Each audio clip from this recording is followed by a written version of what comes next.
Hey, welcome to Wilderside Gear, guys. Today I just wanted to go over, I'm doing a real quick upgrade to my Salty PDL. What's going on with that? Well, so I mounted the Freedom Launcher on that, oh my gosh, it's been like over a year ago, about a year and a half ago. And you'll notice in this video right here, now take a look and see what you think. Okay, now stop right there. Now, see, what I'm talking about is that the Salty has so much like flex in the hull that right there, look how much wiggle there is.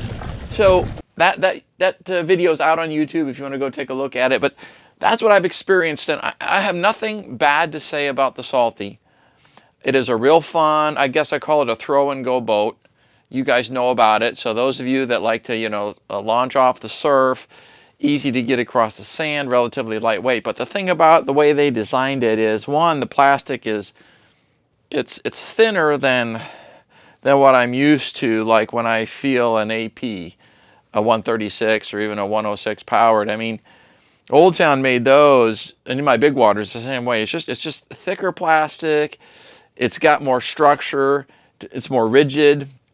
That big open cavern in the back of the Salty, there's a couple scupper holes there, but the plastic's thinner. There's just not as much structure, and it flexes more. It really doesn't have the structural rigidity that a different type of design like the big water has. So I've been okay with it. Have not had any problems with the Salty, but I've had other users ask me, hey, how do you mount it? And, is it rigid? And I really didn't feel that confident that I could tell somebody, load your Salty up with a bunch of weight and it'll do just fine over rough terrain, because I wasn't so sure. But so here's what I'm going to do. I'm going to put a bracket, but instead of an under bracket, what I'm going to do is have a stiffener on the top, and then have hangers and spread out the load over a wider distance and try to get both places really where there's some structural rigidity on the Salty. I'll show more about that when we go out to the garage. Let's go. Okay, so I'm here and I've got the Salty here in the garage where I've got a stall available for a few days, so time to make hay. And hey, just as a shout out, I just wanted to say that I just built a pretty cool, I think, stand for this baby. It's portable. I'm thinking about taking it to ICAST 24, where I'll be representing some of our products down there. And I don't know, it's kind of really flexible. I can make it a lot of different configurations right now. It's got some nice soft foot pads. I'll go over that in another video, but for now I'm really focused on the Salty. But just, hey, a little bit of shout out to something new, a little bit of a preview for that. Okay, so what's going on? So here we are. We've got the landing gear here. It's working great.